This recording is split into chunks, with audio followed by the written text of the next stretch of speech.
What do Christianity and Islam have in common? And what are the fundamental differences between these two great religious traditions?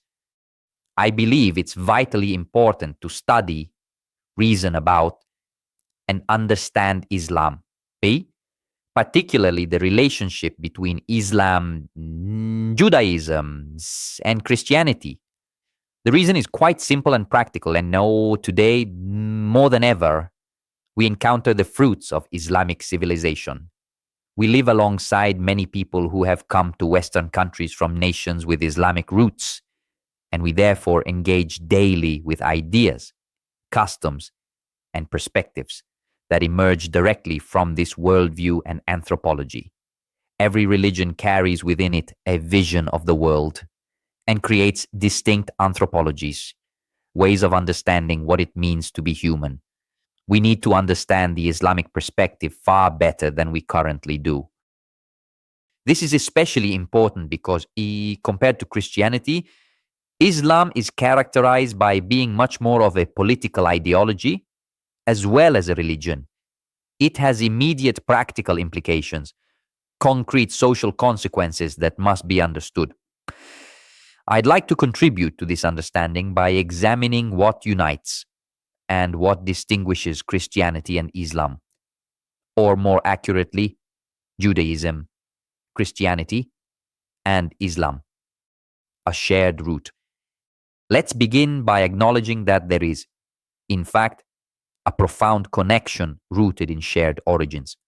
Until relatively recent times, many Christians considered Islam to be essentially a Christian heresy, that is, still belonging to the broader universe of Christianity. This view was articulated by John of Damascus, for example, who referred to Islam as the heresy of the Ishmaelites.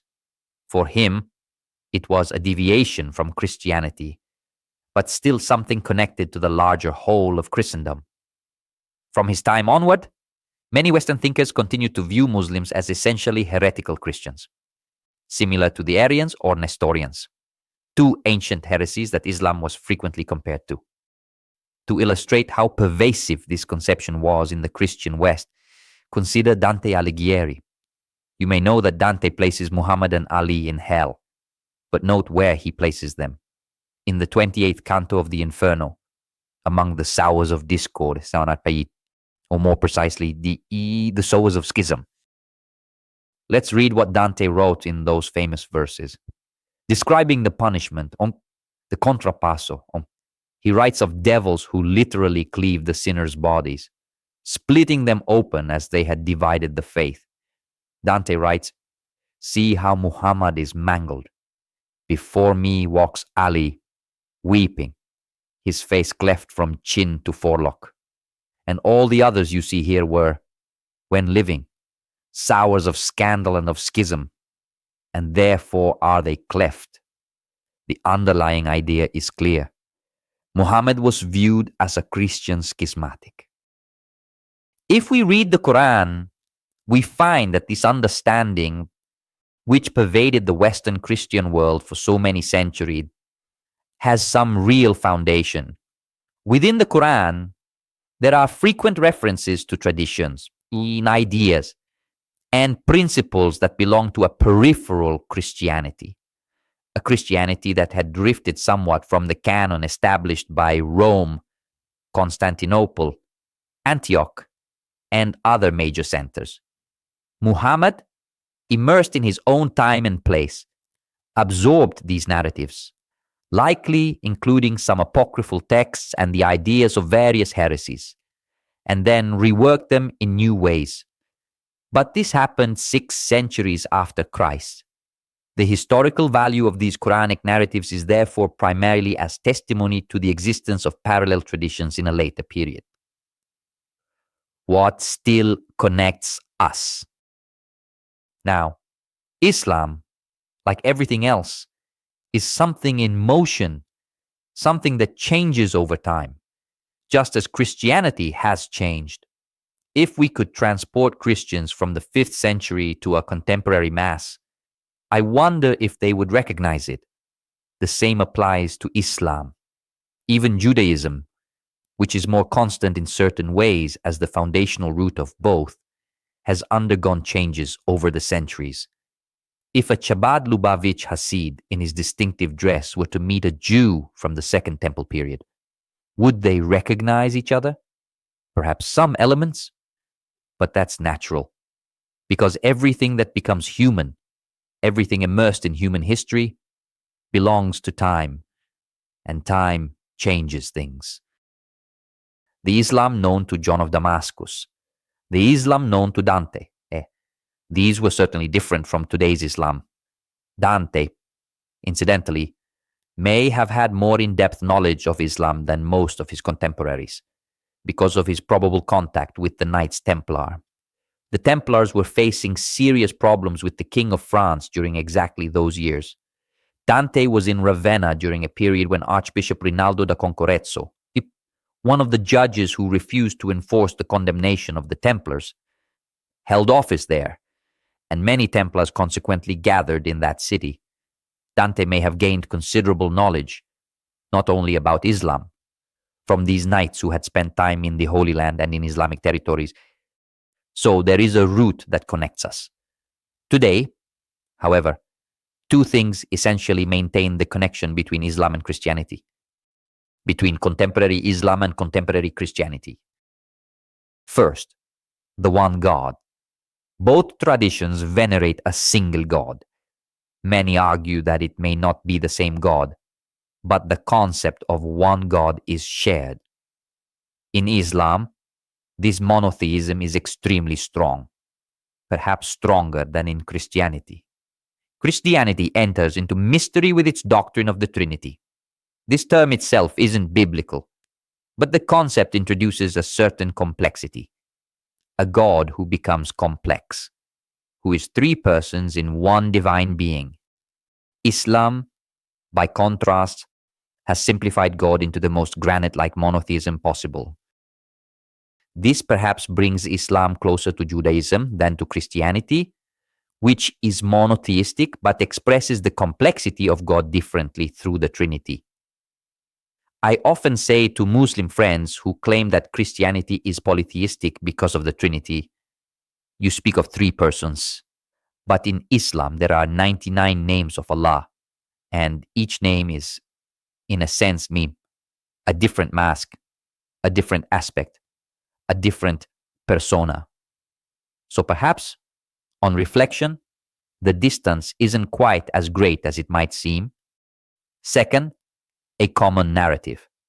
Both Christianity and Islam begin from the Jewish narrative, what Christians call the Old Testament, the Torah, Nevi'im, and Ketuvim, the Tanakh, in Hebrew terms.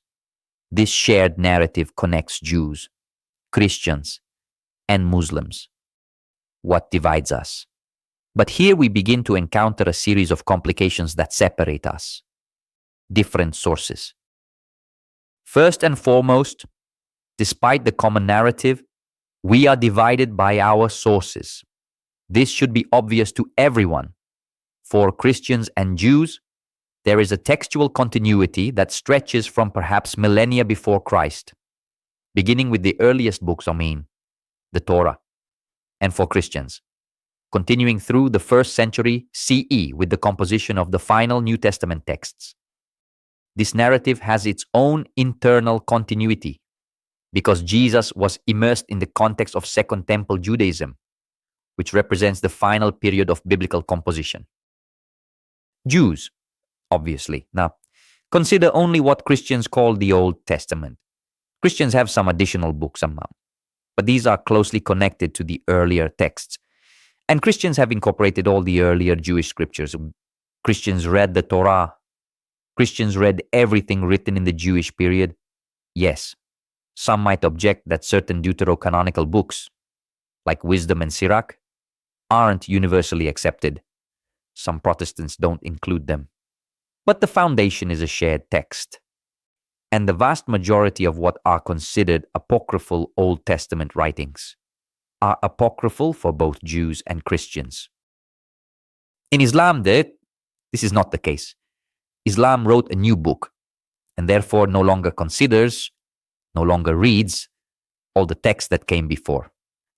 This is true of contemporary Islam, though it's also true that within the Quran, there is a continuous reworking of all these earlier narratives and texts, often in innovative and creative ways.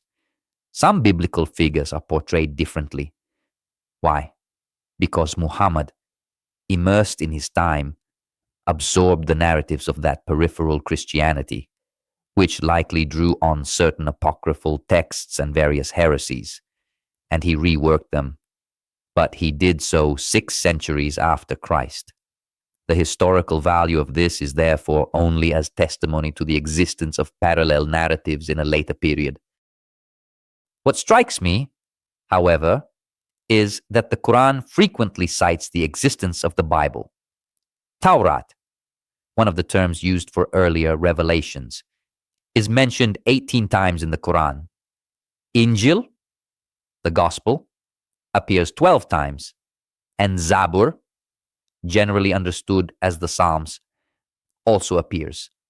There is an awareness of these earlier texts, yet these texts are no longer used by Muslims today. This profoundly divides Judaism and Christianity from Islam. There's something extremely interesting that not everyone knows. Muhammad actually held these earlier texts in high regard. They were considered sources, at least in theory. Indeed, in Surah 10, verse 94, Yunus, we read, "If you are in doubt about what we have revealed to you, ask those who have been reading the book before you." That is, the Bible. Muhammad is essentially saying to Muslims, if you have doubts about what happened before, ask Jews and Christians out, because they possess the texts. From this verse should flow a much greater continuity. If Muslims drew from this the conclusion that they should read the Bible, the Gospels, and the Quran, reading all these texts together, there would certainly be greater proximity. Things would be very different, because the Quran would then be a subsequent revelation that, as Muslims claim, completes the others. But by setting aside the earlier texts rather than building on them, it doesn't complete anything. It cancels what came before and creates something entirely new. This is where we find a profound rupture, which ultimately leads to completely different systems. The image of God in humanity. Let me take up something I consider essential, something very present, almost constitutive, in Judaism and Christianity, but which disappears in Islam, the idea that human beings are created in the image and likeness of God. In Genesis, on the 6th day, God said, "Let us make man in our image or after our likeness. Let them have dominion over the fish of the sea, over the birds of the air, over the cattle, over all the wild animals, and over all the creatures that crawl upon the earth. Let us make man in our image, after our likeness." This is fundamental. Every Jew, every Christian knows that every human being, as a creature of God, is made in the image and likeness of God. Every person, anyone at all, resembles and bears the image of God. This appears in other texts as well. In the Deuterocanonical Book of Wisdom, Em 2:23, God created man for immortality. He made him in the image of his own nature, beautiful. And in Sirach 17:1-3, the Lord created man from the earth and makes him return to it again. He clothed them with strength like his own and made them according to his own image. It's very clear that in this tradition, there is an intimate connection between the image of God and the image of every creature. In Islam, this is not present. It's profoundly different. We read, for example, "There is nothing whatsoever like unto him," Surah 42:11, and "There is none comparable unto him," Surah 112:4. This idea is simply not present in Islam. There is a hadith that might open this possibility, but it's not emphasized. You can see how from this conception, which might seem like merely an abstract theological debate, flows a profoundly different anthropology. If every creature, every human being is made in the image and likeness of God, then in any other human being, I will see reflected, as in a mirror, that divine spark which God has placed within each person. Therefore, the Judeo-Christian anthropology is universal. Every human being has equal dignity. It's no accident that all the foundational theories of human rights emerged from the Judeo-Christian world, all of them. The Islamic anthropology that follows from this different theological premise divides human beings according to their degree of submission to God. In Islamic societies, Muslims have full rights. Jews and Christians have somewhat fewer rights, and non-believers, the kuffar, have essentially no rights. You can see that there is a fundamental difference here, one that becomes concrete, that becomes daily life, that becomes rights and the absence of rights. Submission versus friendship. The most profound and true difference I perceive between Islam and Christianity is this. Islam is built upon an essential idea of submission. The human being must submit to God. No Muslim would deny this. In Judaism and Christianity, there is certainly submission to God's will, but God tells us something very different. In the Gospel of John, Jesus says, I no longer call you servants, but friends, because he has revealed everything to them. In Christianity, we are no longer servants who must submit to God. We are his friends, even more, because Christians believe, unlike Muslims, that Jesus is the Son of God. Every Christian becomes a child of God, and therefore a brother or sister to every other Christian, participating in the destiny that Jesus has traced out. You can see how from this theological idea flows a completely different anthropological idea and a completely different society. Why this matters. This is why it's so important to delve deeply into these themes. In practice, we find them playing out in everyday life. To a Western observer looking at what happens in countries where Islamic law is fully applied, where Muslims are the majority and implement their model and political ideology, things occur that from a Western perspective are considered abominations, terrible from a social standpoint, from the perspective of human rights, from the perspective of equality among human beings. But these are actually quite coherent with what we've discussed, with the deeper conception, the most profound root that we've seen is present in the Islamic tradition. Therefore, it's very important to engage in dialogue, to try to understand what Islam is, to explore whether there are currents within Islam willing to somehow merge with Western tradition, or not necessarily religious tradition, but Western values more broadly. That is, does an Islam exist that theologically accepts the equality of all human beings? Does an Islam exist that permits evolution in understanding its own faith? These are questions of great debate. I hope this modest contribution might move the conversation in that direction. Thank you, and may God bless you.